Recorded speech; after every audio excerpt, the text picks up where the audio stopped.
Now, live from Buffalo, this is News 4 at noon.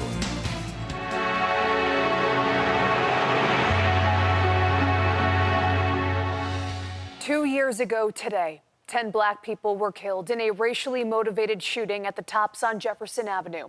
The act of senseless violence robbed families of grandparents, parents, siblings, and friends from Buffalo's East Side.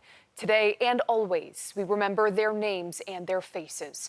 Aaron Salter Jr., Andre McNeil, Celestine Cheney, Geraldine Talley, Hayward Patterson, Catherine Cat Massey, Marcus Morrison, Pearl Young, Roberta Drury, and Ruth Whitfield.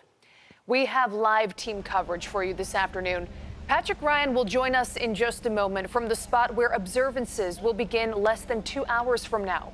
But first, we go to the memorial site, where Jeff Preval shows us how Buffalo's mayor is honoring the victims of the mass shooting. Jeff. Well, the community certainly is coming out once again to pay tribute to the lives lost, the lives taken on that tragic day 2 years ago today. We were getting weather like we're getting right now. It was a beautiful Saturday afternoon. The sun was shining, and then the unthinkable happened. But first, we want to pan over and show you for the very first time the look that we're getting of the memorial that Tops created here right outside the Jefferson Tops. This is what they are calling their Fortress of Peace. This is a separate memorial from the memorial being created by the 514 Memorial Commission with the city of Buffalo. It's open to the public right now, and it has the names of each victim on their own separate bollard. You can see members of the community taking this in. Tops says that the memorial was built in collaboration with local agencies, community members, survivors, and of course, families of the victims. There will be a blessing and remarks from local officials shortly before 2 o'clock this afternoon. Today, the names of the victims will be read once again. There will be a moment of silence and ringing of the church bells by the Buffalo Catholic Diocese. That will happen at approximately 2:28 p.m., the exact time of the shooting.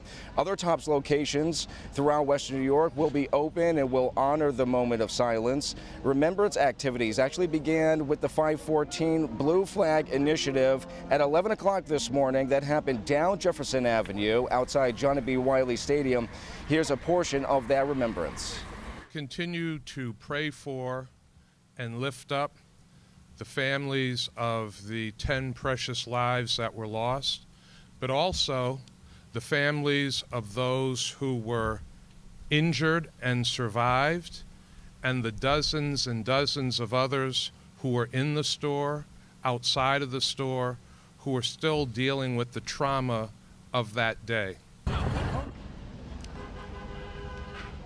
Buffalo Mayor Byron Brown right there, other elected officials as well. They will be making their way along Jefferson Avenue here to the Tops on Jefferson and be part of that dedication ceremony. This store has been open all morning long, but it has since closed at the top of the hour, right at 12 noon. It closed. It will remain closed for the next 4 hours for the dedication ceremony, and we will bring you the very latest throughout the afternoon and early evening hours as we mark 2 years since the Tops mass shooting. Back to you.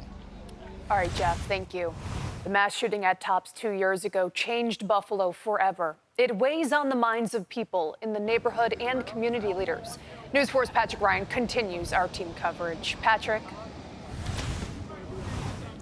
Jordan, certainly a somber morning here on Jefferson Avenue. We're right at the corner of Landon Street. Across the way, you can see the honor space Tops Markets unveiled this morning in memorial to those victims of the Tops shooting 2 years ago today. Many people gathering here to be there for one another, to honor those lives lost, and many community groups also here milling around. Across the street from the lot we see time and time again people like Back to Basic Ministries and Buffalo Fathers gathering there, including Lenny Lane, who we spoke to this morning. He's the president of Buffalo Fathers. He spends a lot of time in that lot across the street from the Tops here on Jefferson Avenue, serving the community with food giveaways and more. Lane reflected this morning on the heavy, mixed emotions this day brings up for those in the community when he thinks of his close friend, Deacon Hayward Patterson, who was killed in that racist attack 2 years ago. Lane struggles with feelings of anger and bitterness, but through the hurt, he's comforted knowing the victims' families and community lean on one another in love. This is an opportunity for all of us as a as a city and as a community, just to come together and love on each other and hold each other and just continue to pray to God that this thing right here never happen to not only in this city, but any city across the country, because the wounds are still fresh for a lot of us. Lane and others have continued to make the point that this horrific event intended to divide our community in many ways brought us much closer together, and we've seen that time and time again through the families of the victims, the organizations they've gotten involved with, and the initiatives they've gotten involved with, like Mark Talley's Agents for Advocacy and the Cat Massey Scholarship and countless others. We'll have a lot more throughout the day. Reporting live in Buffalo, Patrick Ryan, News 4. Patrick, thank you. The 514 Memorial Commission unanimously approved the final design for its separate memorial, honoring the victims and survivors. That commission is made up of family members of victims and community leaders. The process had been narrowed down to 3 design finalists. The design, named Seeing Us, is the one that will be constructed. You're taking a look at it right now. It is created by UB Professor of Architecture Jin Young Song and architect Douglas Allagood. There will be 10 interconnected stone arches, each bearing one name and photo of a victim. There will also be a building to serve as a community hub for education, exhibits, and events, as well as green space on the roof. The location of this memorial has not been selected yet. Garnell Whitfield lost his mother, Ruth, in the shooting. He is a member of the Memorial Commission. It's not going to undo all of the damage that's been done in our community generationally, but it does represent hope for a better day. It does represent the planting of a seed within this community. Governor Kathy Hochul announced more funding for this project, bringing the state's total to $5 million. The city of Buffalo has already committed $1 million. Meanwhile, President Joe Biden has written a letter to the Queen City. In it, he calls what happened on May 14th an unconscionable act of racial hatred against the Black community. 2 years later, he says his administration still shares in Buffalo's sorrow and is still working to end what he calls the senseless epidemic of gun violence plaguing the nation. Biden acknowledges how many in this community have turned their pain into purpose.